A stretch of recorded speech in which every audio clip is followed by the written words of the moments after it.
ایک یہودی ہے، توریت کو پڑھنے والا ہے، دین اسلام کو ماننے والا نہیں ہے، مگر اللہ کی نگاہ کرم اس پر پڑتی ہے، نگاہ محبت اس بندے پہ پڑتی ہے، اللہ یہودیت سے اسے بچانا چاہتے ہیں۔ اللہ نے کیا راستہ دکھلایا؟ اس کے دل میں سوال پیدا ہوا، یہ کون ہے جن کا نام مجھے توریت میں بار بار نظر آتا ہے؟ عالموں سے پوچھا، ان کے عالموں نے کہا اس نام کے پیچھے پڑنے کی ضرورت نہیں ہے، تمہیں اس نام کے پیچھے پڑنے کی ضرورت نہیں ہے۔ لیکن اس نے کہا نہیں نہیں، مجھے معلوم کرنا چاہیے یہ کون انسان ہے۔ ملک شام کا سفر کرتا ہوا، ملک شام کا سفر کرتا ہوا وہ بندہ وہاں سے آیا، تقریباً 1500 کلومیٹر کا سفر وہاں سے طے کرتا ہوا بندہ یہاں تک آیا، مدینہ منورہ کے باہر پہنچا۔ جیسے ہی مدینہ کے باہر وہ پہنچا، سلمان فارسی رضی اللہ تعالیٰ عنہ وہاں موجود تھے۔ حضرت سلمان بڑے خوبصورت، حضرت سلمان بڑے خوشنما، حضرت سلمان بڑے دل فریب تھے۔ حضرت سلمان کو دیکھ کر اس یہودی نے سوچا شاید یہی محمد عربی ہیں جن کا نام میں نے اپنی کتاب میں پڑھا ہوا ہے۔ اس نے پوچھا کیا آپ محمد ہیں؟ حضرت سلمان نے کہا نہیں، میں تو محمد نہیں ہوں۔ عجیب اتفاق، جس دن وہ بندہ مدینہ منورہ پہنچا، مدینے کے باہر پہنچا، اس سے 3 دن پہلے نبی علیہ السلام کا انتقال ہو چکا تھا۔ حضرت سلمان نے سوچا اگر میں اس کو کہوں کہ جس کی تلاش میں تم آئے ہو وہ دنیا سے جا چکے ہیں تو ہو سکتا ہے یہ یہیں سے واپس چلا جائے، مدینہ کا ماحول اس کو دیکھنے کا موقع نہ ملے۔ چنانچہ حضرت سلمان نے سوچا کہ اگر میں کہوں کہ چلو میں نبی سے ملاقات کراتا ہوں تو جھوٹ ہو جائے گا۔ حضرت سلمان نے کہا چلیے میں نبی کے اصحاب سے، ان کے احباب سے میں آپ کی پہلے ملاقات کراتا ہوں۔ چنانچہ وہ یہودی حضرت سلمان کے ساتھ مدینہ منورہ میں پہنچا، مسجد نبوی کے دروازے پر پہنچا، اسے کچھ خبر نہیں ہے۔ جب وہ مسجد نبوی کے دروازے پر پہنچا تو وہاں پہنچ کر دیکھا صحابہ کرام کا مجمع ہے، سارے صحابہ خاموش ہیں، غم زدہ ہیں۔ اس نے سوچا شاید اسی مجمع میں، اسی مسجد میں سارے صحابہ کے درمیان نبی علیہ السلام موجود ہوں گے، نبی علیہ السلام یہاں موجود ہوں گے۔ اس نے سلام کیا، السلام علیکم یا محمد، السلام علیکم یا محمد۔ جب یا محمد کا لفظ صحابہ کرام نے سنا، یا محمد کا لفظ صحابہ کرام نے سنا، صحابہ کرام کا زخم تازہ ہو گیا اور سارے صحابہ بلک بلک کر رو پڑے، کیونکہ کسی اجنبی نے یا محمد کا لفظ کہا۔ سمجھ گئے سلام کرنے والے کو پتا نہیں ہے کہ میرے نبی دنیا سے جا چکے ہیں، لہذا سارے صحابہ میں کوہرام مچ گیا۔ آنے والے یہودی نے کہا کیا بات ہوئی؟ میں نے تو سلام کیا ہے، سلام کے جواب میں رو کیوں پڑے؟ سلمان فارسی نے کہا جس ذات گرامی کو دیکھنے کے لیے، جن کی زیارت کے خاطر تم یہاں تک آئے ہو، وہ 3 دن پہلے دنیا سے جا چکے ہیں۔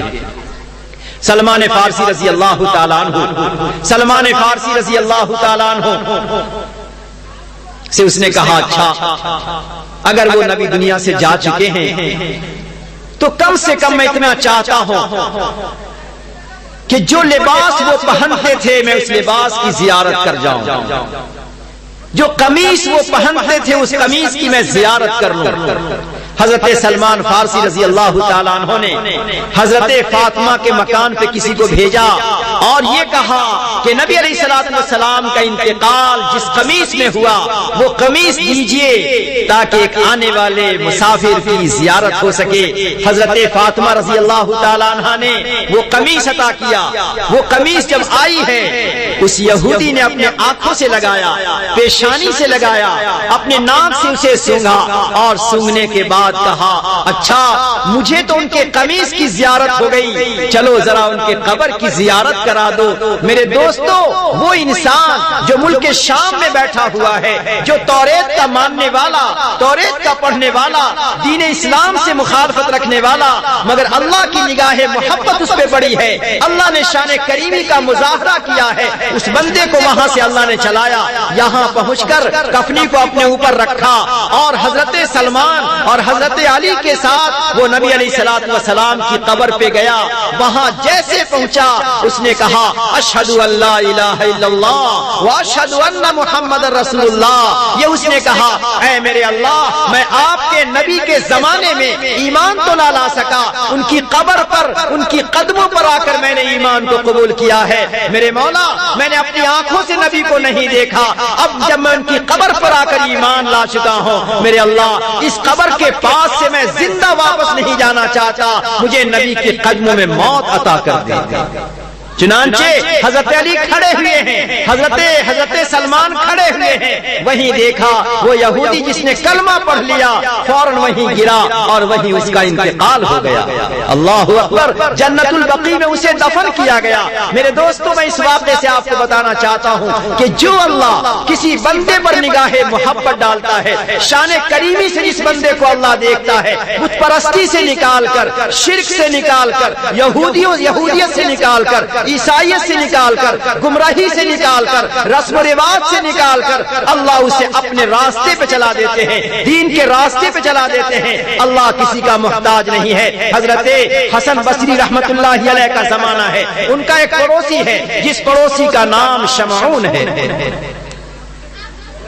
ذرا آپ دیکھیں کہ اللہ تعالیٰ کس طرح اپنے بندوں کو اپنی طرف کھینچتا ہے، اپنے راستے پر کس طرح اپنے بندوں کو لگاتا ہے۔ لہٰذا کوئی بندہ اگر گناہ کے راستے پر، کوئی بندہ اگر رسم و رواج کے راستے پر، کوئی بندہ اگر نافرمانی کے راستے پر، کوئی بندہ اگر شراب کے راستے پر، کوئی بندہ اگر جواری کے راستے پر ہے، ہمیں اسے حقیر نہ سمجھنا چاہیے، اسے برا نہ سمجھنا چاہیے۔ پتہ نہیں کس موقع پر، کس وقت اللہ اسے اپنی طرف کھینچ کر بلا لے۔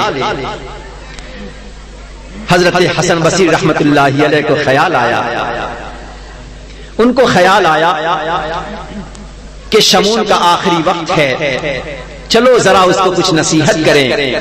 حضرت حسن بصری آئے اور آنے کے بعد اس سے پوچھا اے شمعون، تیرا آخری وقت ہے، تم کیا محسوس کرتے ہو؟ اے شمعون، تم کیا محسوس کرتے ہو؟ شمعون نے کہا میں بڑی سخت گھڑی میں ہوں۔ حضرت سلمان، حضرت حسن بصری نے کہا ذرا تم ایمان تو لے آؤ، آخری وقت ہے، ایمان لے آؤ۔ ذرا سنیے گا غور سے۔ اس مجوسی نے کہا کہ میں ایمان نہیں لاتا۔ حضرت حسن نے کہا کیوں؟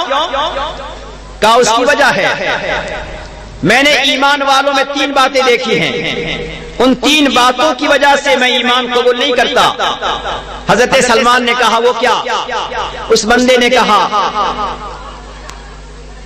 کہ اہل ایمان دنیا کی مذمت کرتے ہیں مگر دنیا کے پیچھے لگے رہتے ہیں۔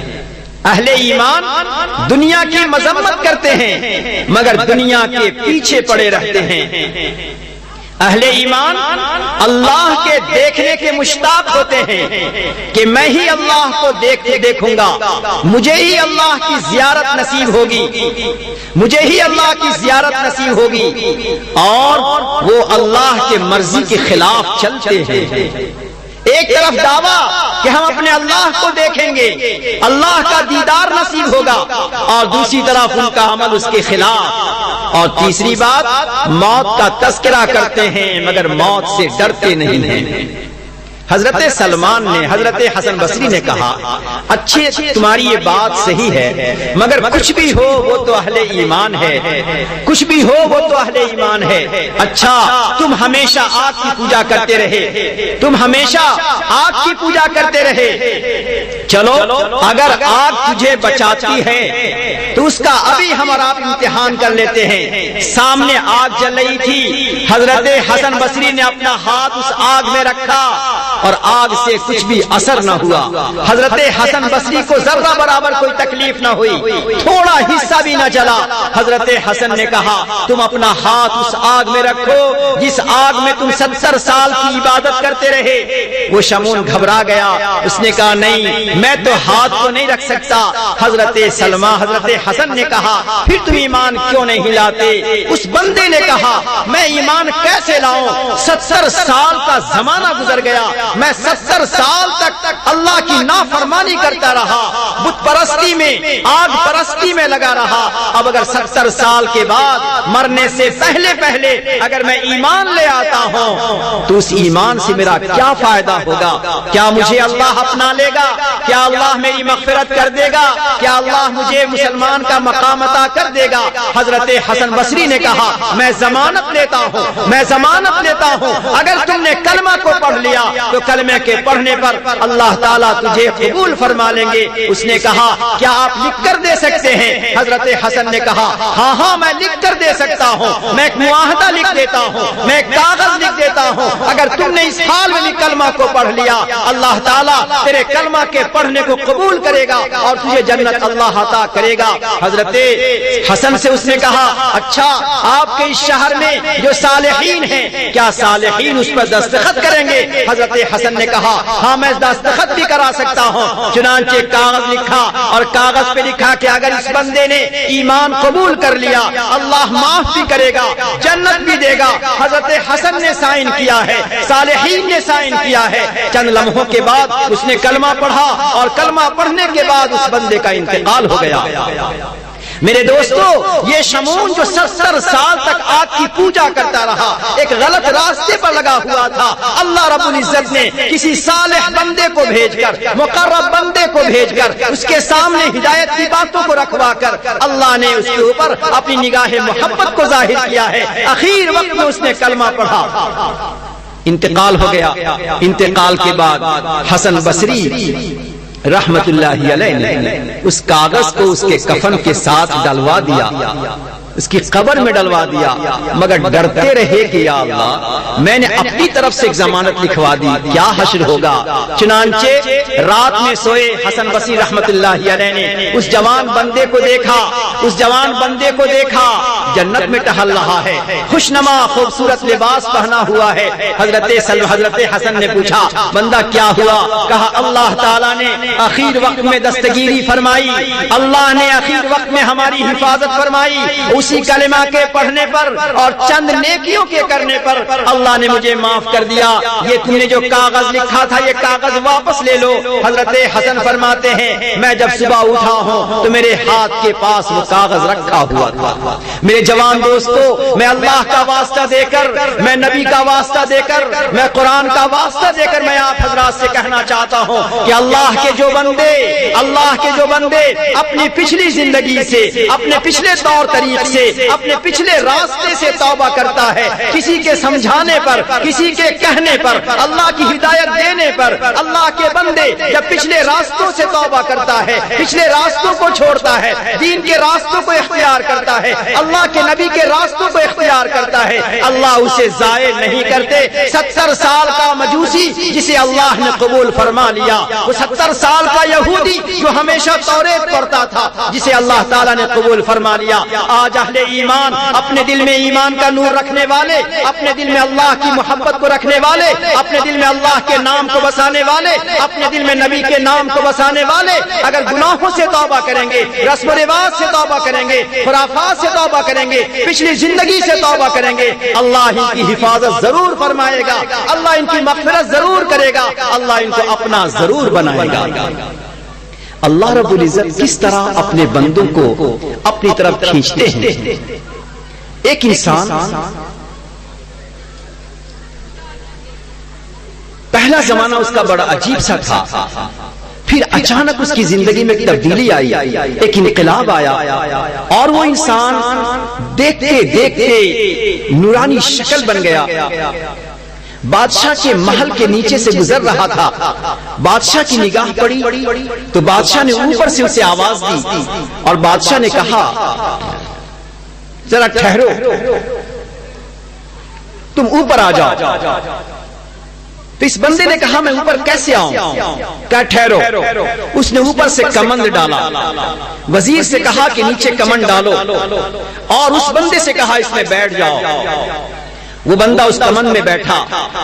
وزیر نے فوراً سے کھینچا. چند لمحے میں وہ بندہ بادشاہ کے محل کی چھت پہ پہنچایا. بادشاہ نے اس سے پوچھا میرے بندے, میرے بھائی, تم تو پہلے زمانے میں ایسے تھے ویسے تھے, تیرا حال کوئی اچھا تو نہ تھا, تیرا طور طریقہ کوئی مناسب نہ تھا, تم ایک دم سے ایسے نورانی شکل کے بہتر کیسے ہو گئے, دیندار کیسے ہو گئے, تیرے اندر دینداری کیسے آ گئی, تجھے یہ مقام کیسے ملا؟ تو اس اللہ کے بندے نے بڑی عجیب بات کہی. دیکھو بادشاہ سلامت, آپ تک آنے کا ایک راستہ یہ تھا کہ پہلے میں مین گیٹ پہ پہنچتا, وہاں اجازت لیتا, وہاں سے چلتا ہوا پھر دوسرے دروازے تک پہنچتا, پھر دوسرے دروازے پر اجازت لیتا, پھر وہاں سے آگے چلتا ہوا تیسرے دروازے تک آتا, کئی دروازوں پر ہوتے ہواتے میں سیڑھی تک پہنچتا, پھر سیڑھی چڑھتے چڑھتے میں چھت تک آتا. آنے کا ایک راستہ یہ تھا, بڑا طویل راستہ, بڑا لمبا راستہ تھا, تھکاوٹ بھی ہوتی, وقت بھی لگتا, مگر آنے کا ایک دوسرا راستہ یہ ہوا, آپ نے کمند ڈالا, آپ نیچے کمند ڈالا, میں اس میں بیٹھا, ایک لمحے میں نیچے سے اوپر آپ کے پاس آ گیا. اللہ کی شان یہی ہے, اللہ اپنے بندوں کو کبھی لمبا راستہ طے کراتا ہوا اپنا مقام عطا فرماتا ہے, اور جس بندے پر اللہ کی نگاہ محبت پڑتی ہے اللہ رب العزت کمند کی طرح سے اسے فوراً اپنی طرف بلا لیتے ہیں. میرے دوستو, جس اللہ نے ہمیں توفیق عطا فرمائی ہے, جس اللہ نے ہمیں ہدایت عطا فرمائی ہے کہ ہم اپنی پچھلی زندگی کو چھوڑیں اور اچھے راستے کو اختیار کریں, اچھے ماحول کو اختیار کریں, اچھی چیزوں کو فالو کریں, ہمیں یقین کرنا چاہیے کہ اللہ تعالیٰ اللہ یجتبی الیہ من یشاء, اللہ اپنے بندوں کو کھینچنا چاہتے ہیں, اللہ ہمیں اور آپ کو کھینچنا چاہتے ہیں, اپنے تک پہنچانا چاہتے ہیں, اپنا ایک خاص مقام دینا چاہتے ہیں, محبوبیت کا مقام دینا چاہتے ہیں. اس بنا پر اللہ تعالیٰ نے ہمیں اور آپ کو آج یہاں پہ جمع فرمایا. کس طرح اللہ کے بندے جب اللہ کے راستے پہ لگتے ہیں تو پھر انسان کی سوچ بدل جاتی ہے, انسان کی سوچ بدل جاتی ہے. مالک بن دینار رحمت اللہ علیہ کا واقعہ سناؤں آپ کو. مالک بن دینار رحمت اللہ علیہ کا ابتدائی زمانہ بڑا عجیب, شراب کے عادی تھے, اور ایسے عادی کہ کسی کی مجال نہیں تھی کہ ان کے ہاتھوں سے شراب کو چھین سکے, کسی کی مجال نہیں کہ ان کے ہاتھوں سے شراب کو چھین سکے.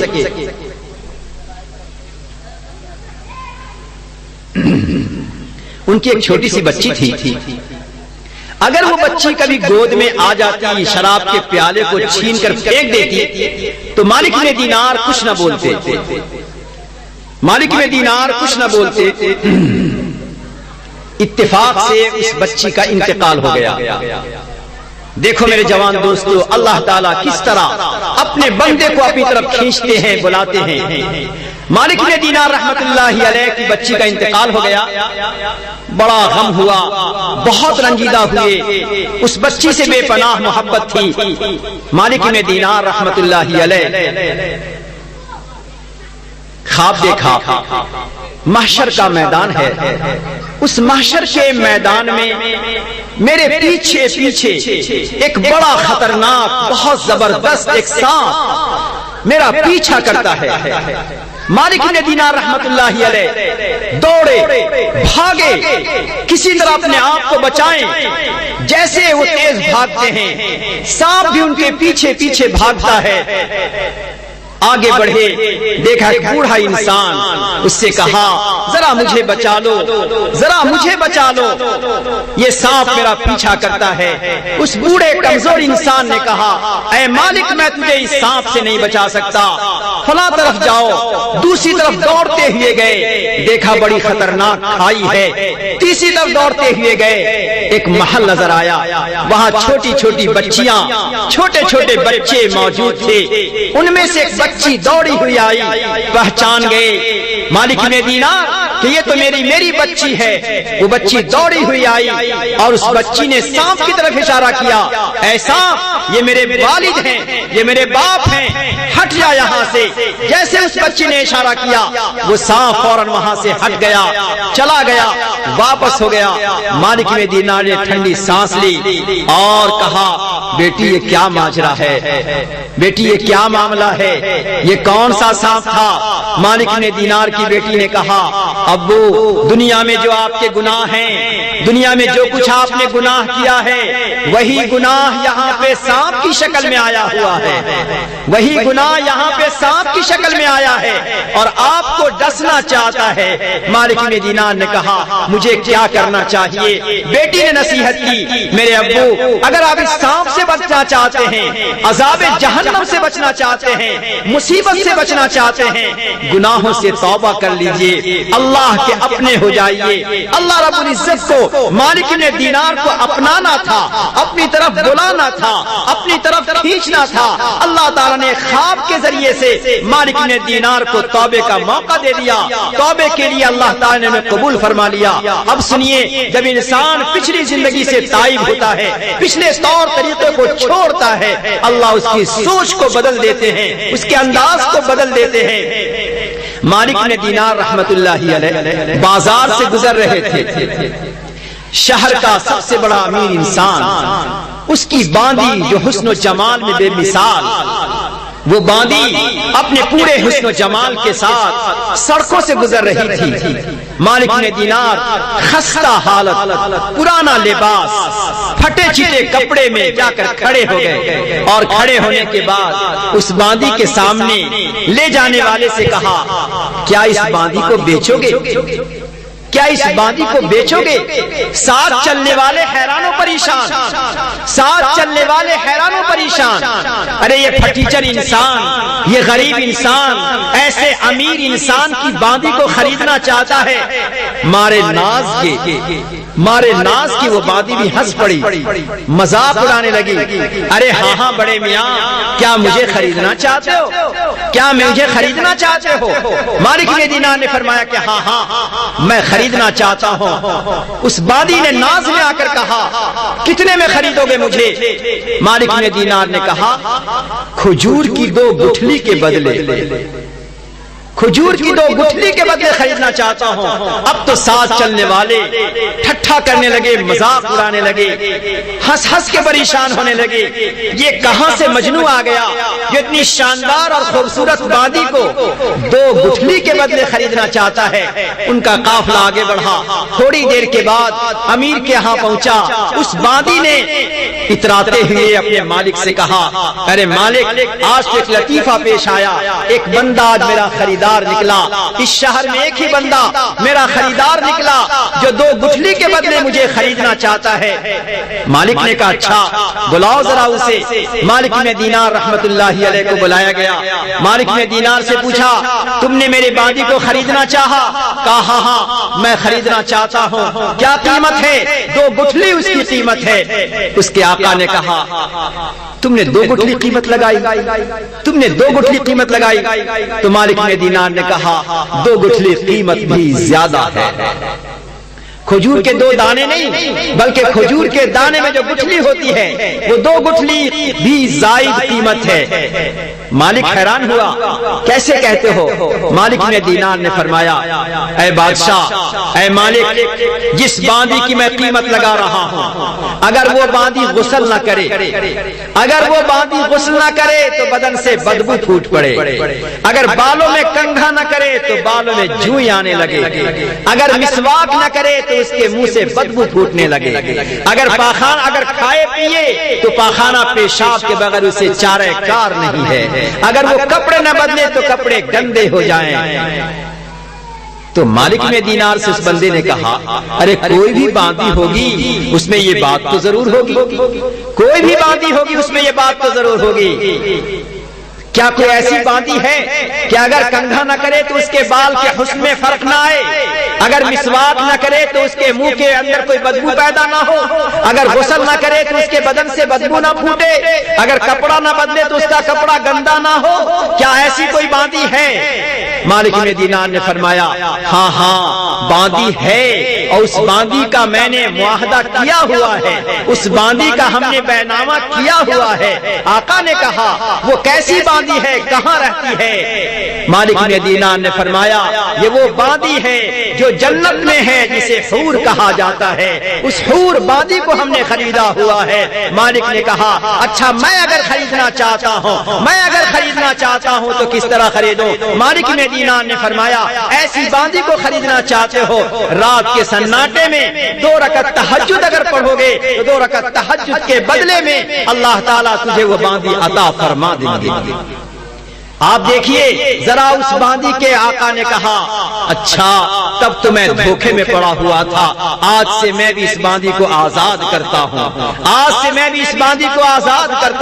اور آج سے میں بھی خدا کے راستے پہ لگتا ہوں۔ جب اس باندی نے سنا تو سنتے ہی باندی نے کہا اے آقا، اے مالک بن دینار، گواہ رہنا اب دنیا کی زیب و زینت کو، دنیا کی عیش و عشرت کو، دنیا کے سر و سامانی کو، دنیا کی عیش و مستی کو میں بھی چھوڑتی ہوں، توبہ کرتی ہوں، اور میں بھی اپنے اللہ کے راستے پہ لگ جاتی ہوں۔ میرے دوستو وہ مالک بن دینار رحمت اللہ علیہ جو پہلے شراب کے راستے پر تھے، اللہ تعالیٰ نے ایک خواب کے واسطے سے، ایک خواب کے ذریعے سے اللہ نے انہیں اپنی طرف کھینچ لیا۔ آج بھی ہزاروں بندے، آج بھی لاکھوں بندے، آج بھی بے شمار جوان ایسے ہیں جو پہلے کی زندگی کچھ اور ہوتی ہے، اللہ کسی واسطے سے، اللہ کسی راستے سے، اللہ کسی بہانے سے اسے اپنی طرف کھینچتے ہیں، وہ دوسرے راستوں کو چھوڑ کر، دوسرے طریقوں کو چھوڑ کر وہ ہدایت کے راستے پر، دین کے راستے پر، صالحین کے راستے پر وہ آ جاتے ہیں۔ اس بات کی پہچان ہے اللہ یجتبی الیہ من یشاء، یقین رکھنا چاہیے، آپ کو یقین کرنا چاہیے۔ آپ نے پروگرام کیا ہے، صالحین کو بلایا ہے، علماء کو بلایا ہے، دین کی محفل آپ نے قائم کی ہے، یہ اس بات کی پہچان ہے اللہ نے آپ کو کسی اور راستے سے بچاتے ہوئے اپنے راستے کی طرف پہنچایا ہے، اللہ نے کسی اور راستے سے بچاتے ہوئے اللہ نے ہدایت کے راستے تک آپ کو پہنچایا ہے۔ جب اللہ نے کھینچ لیا آپ کو، بلا لیا آپ کو، تب ہمارا آپ کا فریضہ ہے کہ ہم اپنے قدم کو آگے اور بڑھائیں، ہمیں اپنے قدم کو اور آگے بڑھانا ہوگا۔ اگر بندہ اپنے قدم کو آگے بڑھاتا ہے اللہ تعالیٰ اسے کھینچتے ہیں۔ حسن بصری رحمت اللہ علیہ کی مجلس ہے، ایک جوان بندہ جسے کوئی مطلب نہ تھا، جس کی زندگی میں کوئی دین نہ تھا، ایک دفعہ حسن بصری رحمت اللہ علیہ کی مجلس کی طرف سے گزرا اور وہاں تھوڑی دیر وہ شریک ہو گیا، تھوڑی دیر کے لیے شریک ہوا۔ میرے دوستو میں جلد ہی اپنی بات کو پوری کروں گا۔ تھوڑی دیر کے لیے شریک ہوا، حسن بصری رحمت اللہ علیہ فرما رہے تھے، حسن بصری رحمت اللہ علیہ فرما رہے تھے اللہ کا بندہ اگر دین کے راستے پر آتا ہے، توبہ تائب ہوتا ہے تو اللہ اس کے گناہوں کو معاف فرما دیتے ہیں۔ حیران ہو کر اس بندے نے پوچھا اے حسن کیا سمندر کے برابر گناہ ہو تو اللہ گناہ کو معاف کرتے ہیں؟ حسن بصری نے کہا ہاں ہاں، اگر سمندر کے برابر تمہارے گناہ ہو اللہ سارے گناہوں کو معاف فرماتے ہیں۔ اس بندے نے جب اللہ کا یہ معاملہ سنا فوراً بے ہوش ہو گیا اور وہی زمین پہ گرا۔ تھوڑی دیر کے بعد جب اسے ہوش آیا، ہوش آنے کے بعد اس نے پھر پوچھا اے حسن کیا میں اپنے پچھلے راستے کو چھوڑ کر، نافرمانی کے راستے کو چھوڑ کر اگر اللہ کی طرف آ جاؤں تو کیا میرا اللہ مجھے اپنا لے گا؟ کیا وہ اللہ مجھے قبول کر لے گا؟ حسن بصری نے کہا ہاں ہاں قبول بھی کرے گا، اور ایسے وقت میں تم جو بھی دعا کرو گے اللہ تمہاری دعا کو قبول بھی کرے گا۔ دیکھیے اس نوجوان کی ہوش مندی، فوراً اس جوان نے ہاتھ اٹھایا اور ہاتھ اٹھانے کے بعد اس نے 3 دعا کی۔ ہاتھ اٹھانے کے بعد اس جوان نے 3 دعا کی۔ میرے دوستوں، میں بہت ہی امانت کے ساتھ ان صالحین کی موجودگی میں اپنے جوان دوستوں سے اس بات کو کہنا چاہتا ہوں کہ اللہ کے بندے جب پچھلی زندگی سے توبہ تائب ہو کر، پچھلے راستے سے توبہ تائب ہو کر اللہ کے راستے پر آنا چاہتے ہیں اور اس وقت اللہ سے جو دعا کرتے ہیں اللہ اس دعا کو قبول فرماتے ہیں۔ حسن نے کہا اللہ تیری توبہ کو قبول کرے گا، اور توبہ کے قبول کرنے کے ساتھ ساتھ تم جو دعا کرو گے اللہ تمہاری دعا کو بھی قبول فرمائے گا۔ چنانچہ اس بندے نے سوچا موقع بہت ہی غنیمت کا ہے، توبہ کیا اور فوراً اس نے ہاتھ اٹھایا، اور ہاتھ اٹھانے کے بعد اس نے کہا میرے اللہ اس بہترین موقع پر میں آپ سے 3 دعائیں کرتا ہوں، میں آپ سے 3 دعائیں کرتا ہوں۔ اس جوان نے کہا میرے اللہ پہلی دعا یہ ہے میرا ذہن اتنا مضبوط بنا دے، میرا ذہن اتنا مضبوط بنا دے کہ میں جو بھی قرآن سنوں مجھے قرآن یاد ہو جائے۔ کیا بہترین دعا کی ہے اس جوان بندے نے۔ میرے اللہ اس توبہ کے موقع پر، پچھلے راستے سے توبہ کے موقع پر میرے اللہ جب میں نے توبہ کی ہے تو میری پہلی دعا کہ جب بھی میں قرآن کو سنوں، جو بھی قرآن کی آیات سنوں مجھے فوراً قرآن یاد ہو جائے۔ اللہ اکبر۔ میرے جوان ذرا دل پہ ہاتھ رکھ کے دوسری دعا سننا، اور پھر اس نے کہا میرے اللہ میری زبان میں وہ تاثیر دے دینا، میرے اللہ میری زبان میں وہ تاثیر دے دینا کہ جب بھی میں قرآن پڑھ کر کسی کو سناؤں، جب بھی میں آپ کی بات کسی کو سناؤں تو دوسرے کے دل میں خوف اور خشیت پیدا ہو جائے، دوسرے کے دل میں خوف و خشیت پیدا ہو جائے۔ پہلی دعا اللہ ذہن اتنا تیز کر دینا کہ قرآن سنتے ہی یاد ہو جائے، میری زبان میں تاثیر دے دینا کہ جیسے قرآن میں پڑھوں سننے والے کے دل پر خوف طاری ہو جائے۔ اور تیسری دعا اللہ میں محتاج ہوں لہذا پاکیزہ اور حلال روزی عطا کر دینا۔ لوگوں نے اپنی نگاہوں سے دیکھا جس جوان نے اپنے توبہ کے موقع پر اپنے اللہ کے سامنے ہاتھ اٹھا کر اس نے 3 دعائیں کی ہیں، اللہ رب العزت نے تینوں دعا کو قبول فرما دیا۔ دیکھتے دیکھتے وہ حافظ قرآن ہو گیا۔ اب جب لوگوں کے سامنے قرآن کو پڑھتا تھا تو سننے والے کے آنکھوں سے آنسو کی لڑی جھڑتی تھی، اور اس بندے کے سامنے کوئی محتاجگی نہیں تھی، اللہ نے غیب سے اس کے لیے روزی کا انتظام فرما دیا۔ میرے دوستو، جو اللہ اتنا کریم ہے، جو اللہ اتنا کریم ہے کہ کسی یہودی کو شام سے نکال کر مدینہ منورہ ایمان میں داخل کر کے موت دیتا ہے، جو اللہ شمعون کو مجوسیت سے نکال کر آگ پرستی سے نکال کر ایمان کی ہدایت عطا فرماتا ہے، جو اللہ مالک نے دینار کو شراب سے نکال کر ہدایت عطا فرماتے ہیں، جو اللہ حسن بصری کی باتوں کے سننے والے جوان کو گناہوں سے بچا کر 3 نعمتیں عطا کرتے ہیں، وہ اللہ آج انتظار میں ہے، وہ اللہ آج انتظار میں ہے۔ میرے جوان بندو، اے میرے جوان بندو، آؤ ذرا میرے سامنے ہاتھ اٹھاؤ، اے میرے جوان بندو، اے میری بندیوں، آؤ ذرا توبہ کرتے ہوئے ندامت کے ساتھ، شرمندگی کے ساتھ، اپنی پچھلی زندگی سے توبہ کے ساتھ آؤ میرے سامنے ہاتھ اٹھاؤ، ٹوٹے ہوئے دلوں سے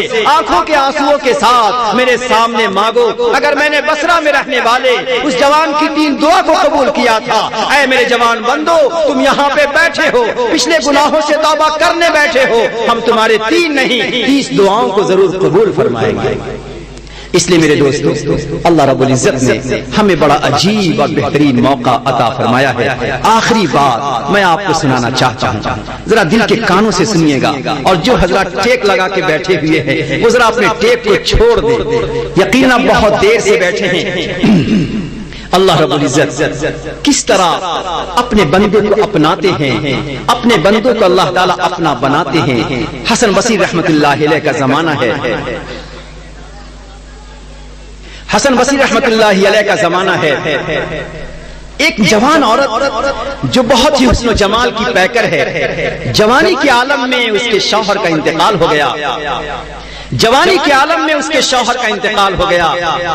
آپ اندازہ لگا سکتے ہیں جس جوان عورت کا جوان شوہر انتقال کر جائے، گزر جائے، اس کے دل پہ کیا گزرتی ہے۔ عدت پوری ہونے کے بعد بہت سے گھروں سے اس پر پیغام آیا، اچھے اچھے گھروں سے نکاح کا پیغام ملا، مگر اس عورت نے سوچا کہ میرے گود میں ایک چھوٹا سا بچہ ہے، ایک چھوٹا سا بچہ ہے، اس بچے کی پرورش کروں، اگر میں نے دوسری شادی کر لی میری زندگی اچھی ہو جائے گی، مگر ہو سکتا ہے کہ بچہ برباد ہو جائے، لہذا اس بچے پر گزارا کرتے ہوئے، اس بچے کو اپنا سہارا سمجھتے ہوئے اس عورت نے دوسرا نکاح نہیں کیا اور اس نے اپنی فقر و فاقہ کی زندگی، غربت کی زندگی، تنہائی کی زندگی اس نے گزارا، مگر عجیب اتفاق، بد نصیبی کہیے کہ بچہ جیسے جیسے بڑا ہوا اپنی ماں کا نافرمان بنا۔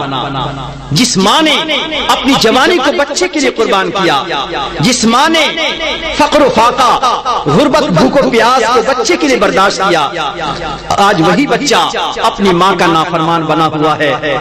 پھر بچہ تھوڑا اور بڑا ہوا، بڑے ہونے کے بعد بچہ شرابی بن گیا، شراب کا عادی بن گیا۔ آپ سوچ سکتے ہیں کہ جو بچہ اپنی ماں کا سہارا بننے والا تھا، جس ماں نے اپنے بچے کے لیے اپنے آپ کو قربان کیا تھا، آج بچہ لڑکھڑاتا ہوا، شراب کی انگڑائی لیتا ہوا، آنکھوں کی سرخی کے ساتھ ماں کے سامنے آتا ہے، ماں کا دل پھٹ رہا ہے، ماں اندر اندر بلکتی ہے، سسکتی ہے، ہائے میرا خدا، میری کیا بدقسمتی اور بدنصیبی ہے کہ میرا ایک ہی بچہ جس کے لیے سب کچھ میں نے قربان کیا، آج وہ میرا بچہ کتنا نافرمان ہوا۔ ایک دفعہ خیال آیا، چلو حسن بصری کے پاس، جہاں ہزاروں بندے گئے اور توبہ طائب ہو کر آئے، پچھلی زندگی سے توبہ